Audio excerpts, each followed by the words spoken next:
suatu informasi akuntansi tidak boleh menimbulkan keraguan. Ya. Jadi catatan akuntansi itu tidak boleh menimbulkan suatu keraguan. Itu harus bisa menjadi data atau informasi yang bermanfaat, ya kan? Yang akan menciptakan keadilan bagi semua pihak, ya kan? Bagi pihak penjual, bagi pihak pembeli, dan pihak-pihak lainnya yang terkait dalam transaksi tersebut. Kalau konteksnya adalah perusahaan, ya kan? Perusahaan punya kewajiban membayar hutang karyawan. Ya, maka karyawan pun harus tahu kondisi keuangan perusahaan, bagaimana kinerja perusahaan. Ya, jadi semua transaksi yang terjadi dalam konteksnya perusahaan, ya kan? Karena dalam satu perusahaan itu di situ ada banyak individu, ya kan?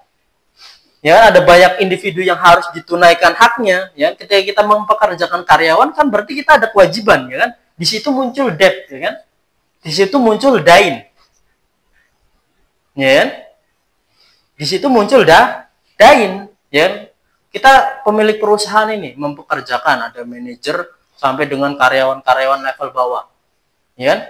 Artinya apa? Pemilik perusahaan dia memiliki dain, dia memiliki hutang. Dia memiliki kewajiban. Ya kan, untuk memenuhi hak-hak orang-orang yang dipekerjakan. Makanya dalam konteks perusahaan semua transaksi baik itu dilakukan secara tunai ataupun secara tempo dan lain sebagainya, karena di situ ada muncul kewajiban maka harus dicatat. Sekecil apapun transaksinya. Ya. Nah, di situ ya tidak boleh ragu-ragu, jangan sampai menimbulkan keraguan. Jangan sampai menimbulkan asimetri informasi, ya kan? Oh, ini si A pemahamannya seperti ini, pemahamannya seperti jangan, ya kan? Oh, si laporan keuangan untuk investor seperti ini, laporan keuangan untuk manajemen seperti ini, berbeda, ya kan? Sehingga nanti memunculkan keraguan-raguan dalam memahami informasi akuntansi, ya kan? Makanya jangan sampai menimbulkan keraguan. Catat, kemudian let, nah di sini, let the debtor dictate. Ini aktivitas ketiga. Ya, aktivitas pertamanya adalah ini, ya kan? Ya, aktivitas pertamanya, aktivitas keduanya adalah ini, ya kan? Mencatat. Aktivitas ketiganya adalah let the debtor dictate. Apa bahasanya di situ? Bahasa Al-Qur'annya.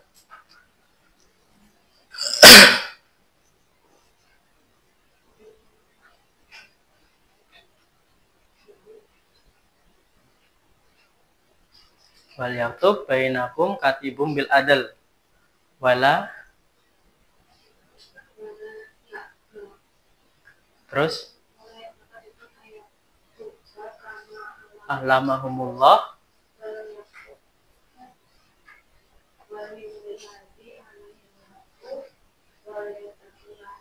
waliyatakuruhu biabkhas minhu syai'ah. Di situ ada keterangan mengimlakan, ya kan? Mengimlakan. Apa sih mengimlakan itu? Membacakan, ya kan? Membacakan atau menyampaikan, ya kan? Artinya apa? Ini aktivitas komunikasi, mengkomunikasikan. Laporan keuangan sudah dibuat, sudah dicatat ini, sudah diklasifikasikan, sudah dirangkum menjadi laporan keuangan yang sesuai dengan standarnya, yang adil, ya kan? Yang bersifat netral, sesuai dengan kebutuhan para penggunanya, yang tidak menimbulkan keraguan-raguan, ya kan? Setelah laporan keuangannya sudah jadi, dikomunikasikan. Inilah pihak ke-1, pihak kedua, pihak ketiga, pihak keempat, kelima, keenam yang terkait dengan transaksi tersebut, yang terkait dengan aktivitas perusahaan tersebut, semuanya dikomunikasikan. Ini loh laporan keuangannya perusahaan, ini loh kinerja perusahaan, ya kan? Laporan keuangannya untuk apa?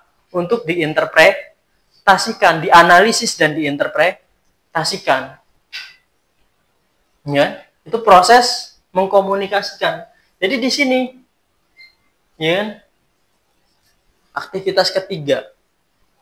Nah, ketiga aktivitas itu tercatat semuanya di sini dalam surat Al-Baqarah ayat 282. Ya kan? Artinya apa? Sama nggak? Sama nggak?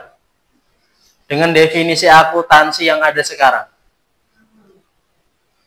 Sama ya kan? Identik ya kan? Hanya dengan bahasa yang berbeda. Ini bahasanya Al-Quran. Bahasanya Al-Quran seperti ini. Ya kan? Kemudian didefinisikan dalam ilmu akuntansi modern. Ya kan? 3 aktivitas itu: mengidentifikasikan, mencatat, mengkomunikasikan. Ini kan? Mana dulu yang keluar? Definisi akuntansi modern atau Al-Quran dulu? Al-Quran dulu. Ya? Al-Quran dulu yang berkata. Ya? Kita diminta untuk mengidentifikasi setiap kegiatan ekonomi kita, apalagi yang kaitannya menimbulkan kewajiban, yang menimbulkan dain di situ. Ya? Kalau menimbulkan kewajiban, itu bernilai ekonomi yang harus ditunaikan, yang harus dibayarkan, atau yang harus kita memberikan pelayanan kepada seseorang, ya kan? Maka diminta untuk mencatatnya, dicatat, diklasifikasikan, dirangkum, ya kan?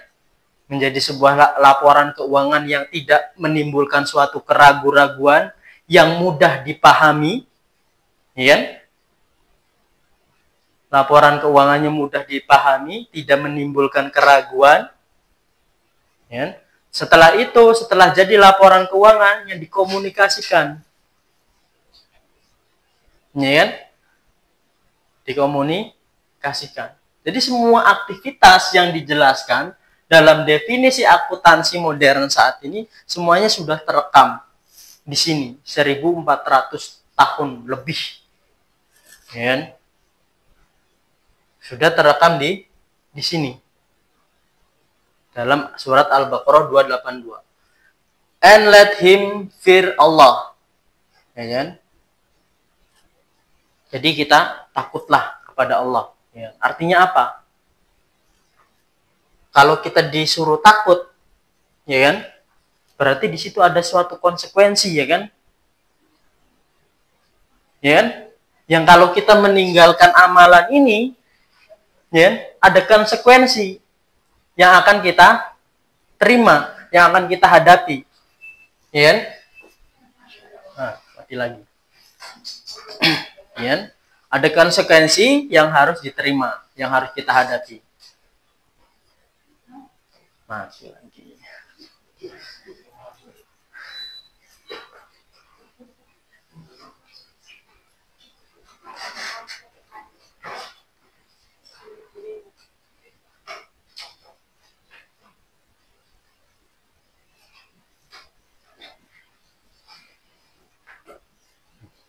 Terus apa lagi di situ bahasanya?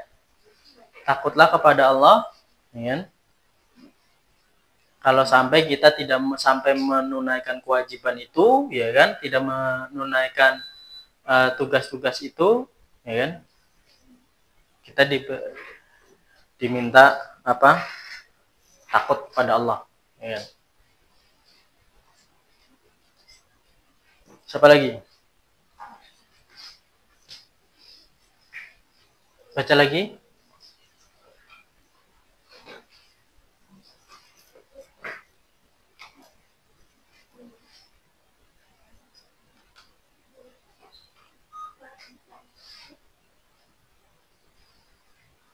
Yang kencang dong bacanya.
Cari ya.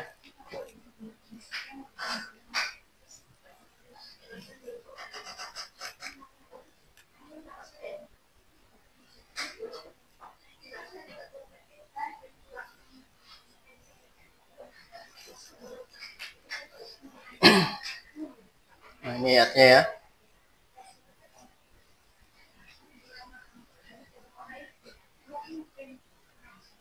Nah, di sini kan kalau kita lihat dalam terjemahnya ya kan. Hai orang-orang yang beriman, apabila kamu bermuamalah tidak secara tunai untuk waktu yang ditentukan. Nah, ini juga kaitannya dengan prinsip dasar akuntansi. Ya. Di sini juga menjelaskan tentang prinsip dasar akuntansi.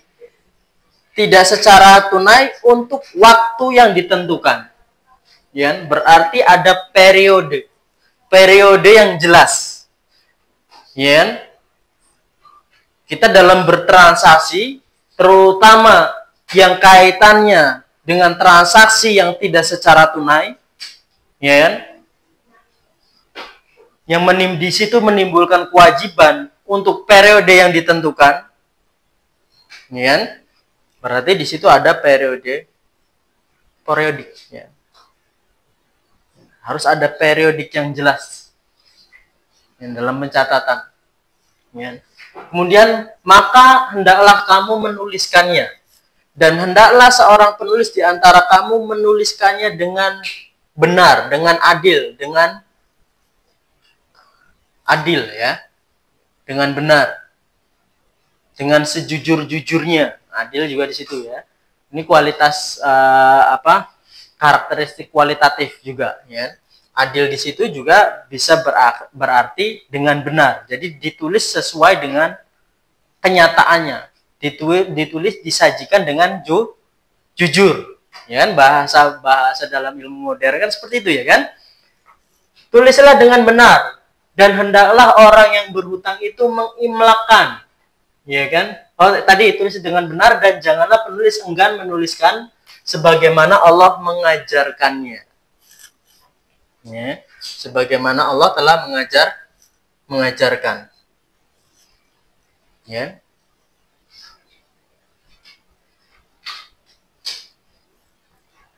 Ini tadi ya.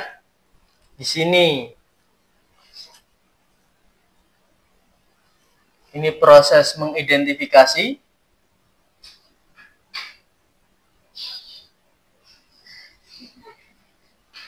Suara apa itu? Ya kan? Kemudian yang ini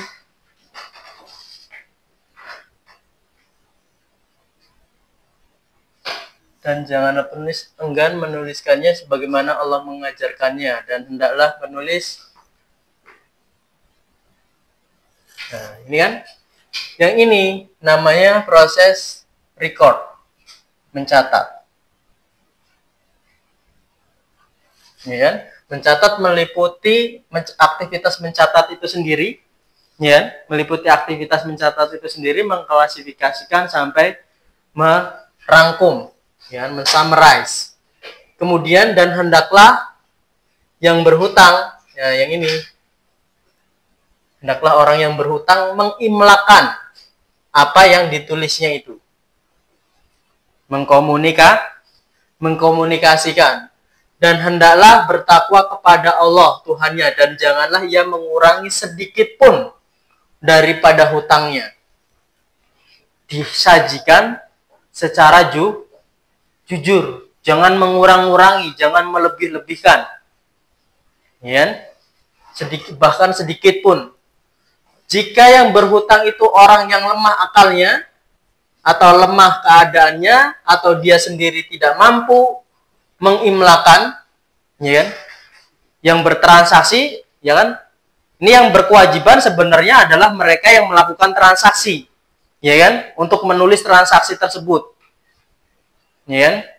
Akan tetapi kalau misalkan yang melakukan transaksinya itu kemudian dia orang yang tidak mampu untuk mengimlakannya, tidak mampu di sini memang karena dia tidak bisa baca tulis dan lain sebagainya, hitung berhitung, ya kan, tidak mengerti akuntansi, atau bisa jadi dia orang yang tidak sempat juga, ya kan? Investor mungkin dia aktivitasnya sudah banyak, ya kan? Manajemennya sendiri dia aktivitasnya sudah banyak, ya kan? Maka perintah selanjutnya, maka hendaklah walinya mengimlakan dengan jujur. Ada walinya. Walinya di sini siapa? Ya akuntannya. Ya kan? Dia bisa meminta orang untuk mencatatkan transaksi tersebut kalau dia tidak bisa mencatat untuk dirinya sendiri. Iya kan? Kalau nggak bisa mencatat, nggak bisa mengkomunikasikan, ya sudah, minta saja walinya. Dalam hal ini akuntannya. Biar dia yang nulis, biar dia yang mencatat, biar dia yang mensummarize, membuat laporan keuangan, kemudian mengkomunikasikan kepada pihak-pihak yang terkait, para pengguna laporan keuangan tersebut. Ya, mengimlakannya dengan jujur. Diperkuatkan lagi, ya kan? Tidak boleh mengurangi sedikit pun, ya kan? Kemudian mengimlakannya harus dengan jujur. Disajikan dengan jujur. Ini karakteristik kualitatif lagi nih. Ya kan? Dalam conceptual framework akuntansi itu karakteristik kualitatif informasi keuangan itu diantaranya adalah laporan keuangan disajikan secara jujur. Ya. Dan periksalah dengan 2 orang saksi dari orang lelaki di antara kamu. Ada saksi dalam pencatatan. Ini nanti kaitannya terkait dengan ilmu hukum, ya, seperti saya yang jelaskan saya di awal tadi, ya kan, bahwa ayat Al-Qur'an itu tidak hanya memberikan petunjuk pada satu bidang ilmu saja. Bisa jadi satu ayat itu bisa menjadi petunjuk banyak ayat. Tapi ini juga bisa dijadikan dasar dalam aktivitas akuntansi. Ya kan? Saksi. Saksi itu bisa orang yang menyaksikan secara langsung akad tersebut, atau dia memang memiliki keahlian di situ, ya kan, untuk memverifikasi, untuk mengkonfirmasi apakah aktivitas ini benar-benar terjadi atau tidak. Siapa? Auditor. Ya kan? Auditor kan tidak tahu, ya kan, istilahnya dia tidak menyaksikan waktu terjadinya akad. Akan tetapi karena dia memiliki keahlian dalam bidang itu untuk mengkonfirmasi, ya kan, kejadian transaksi tersebut, maka dia bisa menjadi seorang saksi di sini. Jadi saksi di sini bisa jadi dia orang yang menyaksikan secara langsung transaksi tersebut, seperti halnya notaris misalkan ketika jual beli tanah, ya kan, ada notaris di situ sebagai pencatat juga sebagai saksi, ya kan, atas transaksi tersebut, ya kan. 2 orang laki-laki. Jika tidak ada 2 orang laki-laki, maka boleh seorang laki-laki dan 2 orang perempuan saksi-saksi yang kamu ridhoi. Jadi 1 laki-laki itu diganti 2 seorang perempuan, ya kan. Supaya jika seorang lupa, maka seorang mengingatkannya. Ya. Ini kaitannya dengan hukum juga nanti. Janganlah saksi-saksi itu enggan memberi keterangan. Ketika dimintai keterangan terkait transaksi tersebut, maka kita harus memberikan keterangan yang jelas. Kalau seorang auditor, berarti dia harus memberi keterangan terhadap apa yang dia audit. Ya? Keterangannya apa? Oh, laporan keuangan itu wajar tanpa pengecualian, WTP. Ya? Oh, ini wajar dengan pengecualian. Ini tidak wajar. Ya? Harus memberikan keterangan apabila mereka dipanggil untuk bersaksi, dan janganlah kamu jemu menuliskan hutang itu. Tidak boleh bosan-bosan, tidak boleh ragu-ragu. Ya kan? Tidak boleh menunda-nunda. Ya kan? Jadi Artinya apa? Harus tepat waktu. Laporan keuangan itu harus tepat waktu, sesuai dengan kebutuhannya. Ketika laporan keuangan itu dibutuhkan, ya kan, maka harus ada, ya kan? Maka periodenya harus jelas, harus tepat waktu. Kalau periodenya tanggal sekian ya dilaporkan, ya kan? Supaya ketika orang pengen mengambil keputusan, dia punya datanya, ya kan? Tidak boleh menunda, baik itu kecil maupun besar, sampai batas waktu pembayaran. Ya, batas waktu membayarnya, periodenya. Nah, lagi-lagi di sini ditegas lagi periode waktu. Ya, dasar akuntansi lagi, prinsip dasar akuntansi. Yang demikian itu lebih adil di sisi Allah dan lebih menguatkan persaksian dan dekat kepada tidak menimbulkan keraguan. Ya kan? Tidak boleh menimbulkan keraguan. Harus adil, benar, jujur, ya kan? Harus kuat, ya kan? Relevan, reliable, bisa dipercaya, ya kan? Ini harus kuat. Harus bisa dipercaya laporan keuangannya itu. Tidak boleh menimbulkan keraguan. Ya kan? Kemudian tulislah muamalah itu kecuali jika muamalah perdagangan tunai yang kamu jalankan di antara kamu. Ya kan? Kalau itu transaksinya tidak menimbulkan kewajiban kepada orang lain, misalkan kita beli cilok secara cash, ya nggak perlu dicatat. Ya. Tidak material.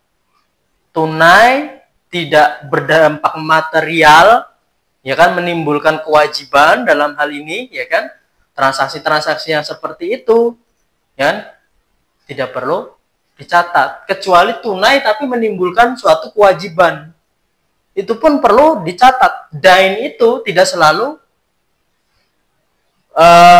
kaitannya dengan apa saja, dengan transaksi secara tempo saja, ya kan? Akan tetapi juga kaitannya kalau transaksi itu menimbulkan kewajiban di situ yang harus dilindungi. Makanya transaksi yang besar nilainya, yang material, ya, meskipun dia itu dibayarkan secara tunai, tapi ada sesuatu hal yang harus dilindungi di situ, ya kan? Diproteksi, maka itu bisa dicatat. Makanya kalau kita beli tanah, beli mobil, ya kan? Kan di situ ada surat-surat, ya kan? Meskipun kita membelinya secara tunai, ya, tetap dicatat, dinotariskan, ya kan? Karena itu apa? Untuk melindungi, ya kan? Yang sifatnya material itu tadi, ya kan? Kecuali transaksinya ini, transaksi tunai, ya kan? Yang kamu jalankan di antara kamu yang tidak menimbulkan hal yang material, ya kan, permasalahan yang material itu dibayarkan secara tunai, ya kan, bukan secara tempo, tidak menimbulkan kewajiban apapun, ya silahkan, maka tidak dosa, ya kan, bagi kamu jika tidak menulisnya, nggak masalah kalau itu, ya kan, tidak menimbulkan masalah sama sekali. Dan persaksikanlah apabila kamu berjual beli, dan janganlah penulis saksi saling menyulitkan, harus saling memudahkan, mudah dipahami, mudah dimengerti, ya kan? Jadi laporan keuangan itu harus memenuhi kebutuhan, harus relevan, ya kan? Sesuai dengan kebutuhan, tidak justru membuat orang sulit, ya kan? Sesuatu hal yang tidak ada kaitannya udah dicatat di situ semuanya, disajikan. Ya kalau misalkan itu tidak perlu, ya tidak perlu dilaporkan dalam laporan keuangan. Ya. Jika kamu lakukan yang demikian, maka sesungguhnya hal itu adalah suatu kefasikan pada dirimu.